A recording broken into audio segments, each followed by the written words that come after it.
IPC news 24 में आपका स्वागत है। मैं हूं भारती दास।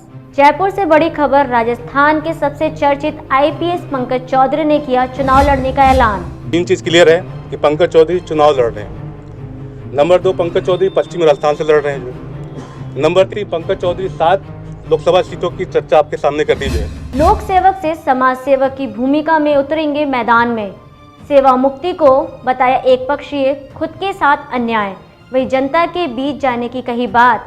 पश्चिमी राजस्थान की 7 सीटों से किसी भी सीट पर लड़ सकते हैं चुनाव। तो मैं ईश्वर की प्रकृति को मैं मानता हूं कि जिस प्रकार से 7 मार्च को सेवा से विमुख होने का मुझे जिस प्रकार का आदेश मिला है, कुछ समय के लिए मामला न्यायालय में विचाराधीन रहेगा। तो इन परिस्थिति मुझे लगता है कि मेरे पास बहुत उचित अवसर है कि मैं जनता के बीच जाऊं। और जैसा कि मैंने इस प्रेस नोट में मेंशन किया है कि पश्चिमी राजस्थान की 7 लोकसभा सीटों में बाड़मेर, जैसलमेर, जालोर, सिरोही, पाली, जोधपुर, नागौर, बीकानेर और गंगानगर, हनुमानगढ़ से किसी एक सीट पे पंकज चौधरी की दावेदारी रहेगी। और इसका खुलासा मैं अगले प्रेस कॉन्फ्रेंस में और संभवतः मैं अप्रैल फर्स्ट वीक में आपको कर पाऊंगा कि इन 7 पश्चिमी राजस्थान की लोकसभा सीटों में से किस सीट पे पंकज चौधरी एक जन सेवक के रूप में, समाज सेवक के रूप में अपनी भूमिकाओं का निर्वहन करेंगे। और मैं मानता हूं कि प्रकृति का काफ़ी बड़ा सहयोग है, जिससे मुझे जीवन में लगातार संघर्ष करने को मजबूर किया है। ना मुझे जीतने की इच्छा है, ना मुझे हारने की इच्छा है। ये तो वक्त की नज़ाकत है कि मुझे लड़ने की इच्छा है। जनता के बीच में जाते हुए मुझे ना तो जीतने की इच्छा है, ना मुझे हारने की इच्छा है। मैं सिर्फ 2 लाइन में अपनी बातों को कहूँगा। ना मुझे जीतने की इच्छा है, ना मुझे हारने की इच्छा है। ये वक्त की नजाकत है कि मुझे लड़ने की इच्छा है और मैं लड़ना चाहता हूँ। और मुझे लगता है कि इस लोकतंत्र में आम जनता सबसे सर्वोपरि है। आज की कथित व्यवस्था पर किया कटाक्ष।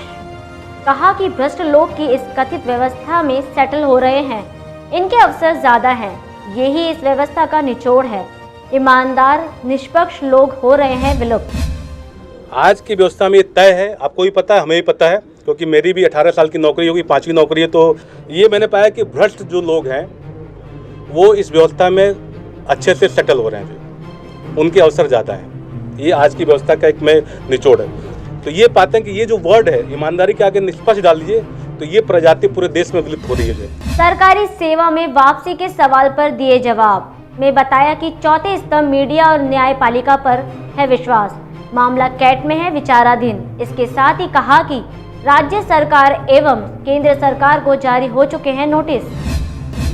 चूँकि जिस प्रकार की सेवा से विमुख करने की जो कार्रवाई हुई है, मैं इसमें आज अगर मुझसे कोई बात की जाए तो इसमें मैं कुछ ज़्यादा कहने की स्थिति में नहीं हूँ, क्योंकि मामला ऑलरेडी न्यायालय के विचाराधीन है।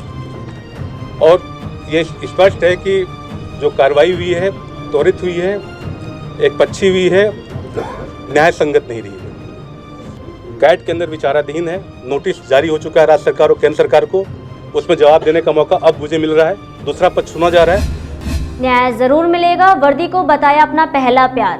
IAS से IPS बनने की वजह सरफरोश मूवी को बताया अपनी प्रेरणा। मुझे पूरा विश्वास है और शायद उस विश्वास के सामने ही मैं आपके सामने इस समय बोल पा रहा हूँ और मुझे उसमें कहीं ना कहीं जो है न्याय मिलेगा।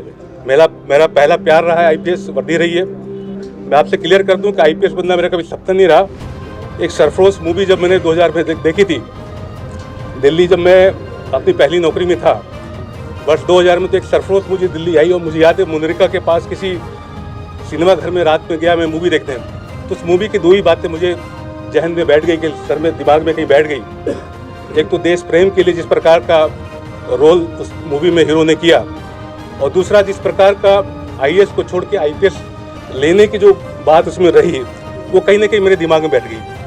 IPS बनने के लिए जी तोड़ मेहनत की है मैंने। IAS के लिए चुना गया था। कलेक्टर बनकर आराम की जिंदगी गुजार सकता था मैं, लेकिन मैंने IPS चुना। क्यों? क्योंकि हर मुजरिम में मुझे वही लोग नजर आते हैं। हर मुजरिम को मैं कानून के सामने भिखारी की तरह खड़ा देखना चाहता हूं। मैं अपने मुल्क को अपना घर समझता हूं और अपना घर बचाने के लिए मुझे किसी की जरूरत नहीं है। ये प्रेस कॉन्फ्रेंस सिस्टम पर कई सवाल खड़े कर गई। वहीं आचार संहिता का हवाला देकर JK के प्रशासन ने एन वक्त पर पंकज चौधरी की प्रेस कॉन्फ्रेंस पर आखिर क्यों लगाई रोक। इससे एक बड़ा सवाल ये भी उठता है कि प्रशासनिक अधिकारी और सरकार भी कहीं ना कहीं पंकज चौधरी से डरी हुई तो नहीं। आगे की अपडेट जानने के लिए जुड़े रहिए एनबीसी न्यूज़ 24 के साथ। नमस्कार। सब्सक्राइब करें। ऐसी और वीडियोस को देखने के लिए बेल आइकन पर क्लिक करें।